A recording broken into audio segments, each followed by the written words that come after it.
Very very good morning all my dear students, this is Pradyumna. और आज हम बहुत ही ज़बरदस्त टॉपिक स्टार्ट करने वाले हैं। आज का हमारा टॉपिक है हिंदू अनडिवाइडेड फैमिली।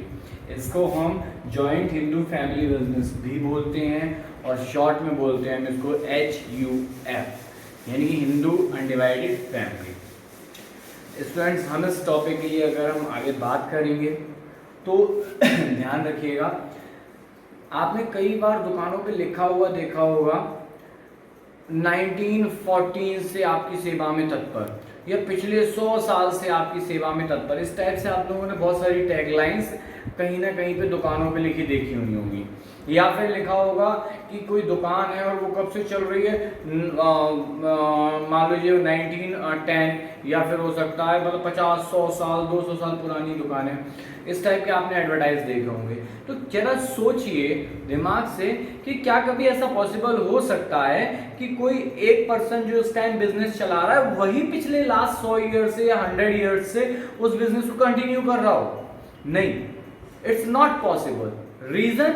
रीजन भाई, एक टाइम के बाद ऑब्वियसली हर इंसान की डेथ होती है, नया इंसान आएगा, ठीक है ना। तो अब बात करते हैं यहाँ पर Hindu undivided family. What is Hindu undivided family? कहीं पर बहुत से बिजनेस आपने देखोगे जो एक फैमिली बिजनेस होता है, आपने सुना भी होगा ये टर्म्स, है ना।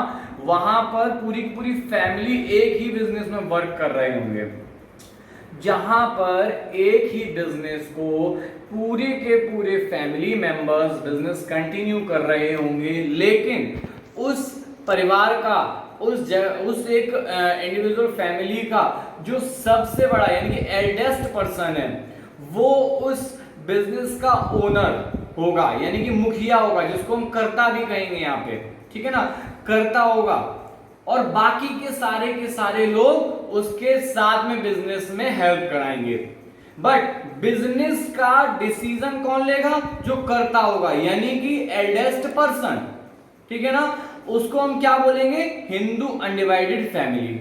बात करते हैं अगर उस फैमिली में कोई भी न्यू बॉर्न बेबी होता है या किसी भी बच्चे का जन्म होता है, तो बिना किसी लीगल फॉर्मेलिटीज के उस HUF का या हिंदू अनडिवाइडेड फैमिली का मेंबर बन जाएगा, यानी कि उस बिजनेस का मेंबर हो जाएगा, ठीक है ना स्टूडेंट्स।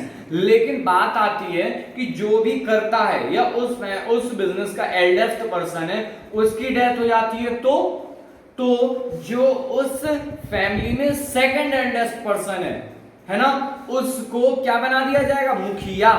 याद रखिएगा, फिर पूरा का पूरा बिजनेस डिसीजन कौन लेगा? जो करता होगा वो, और बाकी के सारे पर्सन्स उसके पार्टनर होंगे। ध्यान रखिएगा, इतनी बात समझ में आती है। आगे हम बात करते हैं दया भाग सिस्टम एंड मिताक्षरा सिस्टम, ठीक है ना, इन दोनों सिस्टम की। अगर हम बात करते हैं दया भाग सिस्टम की, तो ये सिस्टम याद रखना केवल और केवल वेस्ट बंगाल के अंदर एप्लीकेबल होगा। और हम बात करते हैं मिताक्षरा सिस्टम की, ये वेस्ट बंगाल के अलावा पूरे के पूरे इंडिया में एप्लीकेबल होगा। ध्यान रखिएगा, मिताक्षरा में जो भी मेल मेंबर्स होते हैं केवल वो मेंबर बनते हैं HUF के, बट दयाभाग सिस्टम में जो भी मेल और फीमेल दोनों के दोनों मेंबर क्या होंगे? मेंबर बन जाएंगे भाई, चाहे मेल हो या फीमेल, बट वो पार्टनर होंगे या मेंबर होंगे HUF के। ओके स्टूडेंट्स, नेक्स्ट पॉइंट है हमारा feature of Hindu undivided family business. हम अब फीचर्स पे बात करने वाले हैं, जो HUF के फीचर्स क्या क्या होते हैं। तो फीचर्स नंबर 1, फॉर्मेशन की अगर हम बात करते हैं तो यहां पर केवल 2 या 2 से ज्यादा लोग हों ओनली, और 2 या 2 से ज्यादा लोग बिना किसी लीगल फॉर्मेलिटीज के कोई भी HUF स्टार्ट कर सकते हैं, ठीक है ना। इसमें ध्यान रखिएगा, या तो हो सकता है कोई प्रॉपर्टी होगी जो पूरे के पूरे फैमिली में आपस में एक साथ चल रही होगी, या फिर क्या होगा, कोई बिजनेस होगा। बट एक चीज यहाँ ध्यान रखने वाली बात है कि जो भी HUF में पार्टनर्स होंगे, मेंबर्स होंगे, वो केवल और केवल एक ही परिवार के होंगे, यानी कि उनमें ब्लड रिलेशन होगा। ऐसा नहीं हो सकता कि एक कोई किसी ए फैमिली का है और दूसरा पर्सन किसी बी फैमिली का है और दोनों मिलके HUF स्टार्ट कर दे, नहीं होगा। ध्यान रखना है इस बात को, हमेशा जो भी HUF होगी उनमें हमेशा ब्लड रिलेशन होगा, ध्यान रखिएगा। नेक्स्ट पॉइंट है लायबिलिटी। जब हम HUF की लायबिलिटी की बात करते हैं तो जो भी कर्ता होगा या मुखिया होगा, जिसको मैंने बोला था एल्डेस्ट पर्सन, तो वो एल्डेस्ट पर्सन जो होगा उसकी लायबिलिटी अनलिमिटेड होगी और बाकी के जितने भी पार्टनर्स या मेंबर्स हैं उनकी लायबिलिटी लिमिटेड होगी। ध्यान रखिएगा, मीन अगर कोई भी एल्डेस्ट पर्सन है उसके लिए लायबिलिटी की हम बात करेंगे तो एल्डेस्ट पर्सन के लिए अगर लायबिलिटी पे करने की बात आती है उस सिचुएशन में उसको अपने घर से यानी कि अपनी पर्सनल प्रॉपर्टी को सेल करके लायबिलिटी पे करनी पड़ेगी, लेकिन बाकी जो मेंबर्स होंगे उनके साथ ऐसा नहीं होगा। नेक्स्ट पॉइंट है कंट्रोल। याद रखना HUF में हमेशा जो कंट्रोल होता है वो जो फैमिली का एल्डेस्ट पर्सन है उसका कंट्रोल होगा, बाकी के जो मेंबर्स होंगे वो केवल अपना सजेशन दे सकते हैं उस एल्डेस्ट पर्सन को, है ना। यहाँ पर क्या फायदा होगा, कंट्रोल को अगर हम एज अ फीचर्स देखते हैं, है ना, तो आप कह सकते हो कि सर वो तो किसी की सुनेगा नहीं, अपने मन की करेगा, नहीं, वो सबकी सुनेगा फिर डिसीजन लेगा। याद रखिएगा, अगर सारे के सारे पार्टनर डिसीजन मेकिंग एबिलिटी रखेंगे तो क्या होगा, सारे अपनी अपनी चलाएंगे, ठीक है। जब अपनी अपनी चलाएंगे तो कोई भी डिसीजन नहीं ले पाएगा, ध्यान रखिएगा। नेक्स्ट पॉइंट है कंटिन्यूटी। जब हम कंटिन्यूटी की बात करते हैं तो पॉइंट समझना जरा, एल्डेस्ट मैंने आपको बताया था, अभी समझाया भी था इसके बारे में।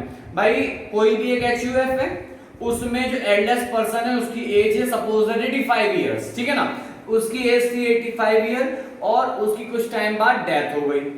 अब सेकंड एल्डेस्ट पर्सन कौन है, सेकंड एल्डेस्ट पर्सन जो उस फैमिली में होगा, फॉर एग्जांपल हम मान लेते हैं उसकी एज है 82 ईयर, तो जो 85 ईयर का एल्डेस्ट पर्सन है उसकी डेथ हुई, उसके बाद जो सेकंड एल्डेस्ट पर्सन होगा जिसकी एज 82 ईयर्स है वो क्या हो जाएगा, HUF का कर्ता यानी कि मुखिया। ध्यान रखिएगा, तो बिजनेस में क्या है, लगातार कंटिन्यूटी के साथ चलता रहेगा, कभी बिजनेस बंद नहीं होगा। जैसे हमने सोल प्रोप्राइटरशिप में जो पढ़ा था वहां क्या था, एक पार्टनर की डेथ हुई, बिजनेस बंद, ताला पड़ गया, वो कंडीशन HUF में नहीं होती। नेक्स्ट पॉइंट है माइनर मेंबर्स।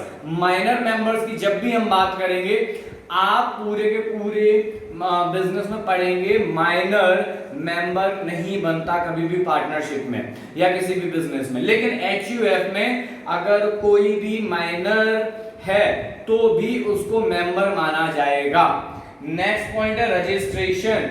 HUF को स्टार्ट करने के लिए गवर्नमेंट किसी भी रजिस्ट्रेशन को लीगली नहीं एलिजिबल करती, मींस वो नहीं कहती कि आप आइए और रजिस्ट्रेशन कराइए, सिंपल आप HUF हैं, okay you can start your firm, ठीक है ना।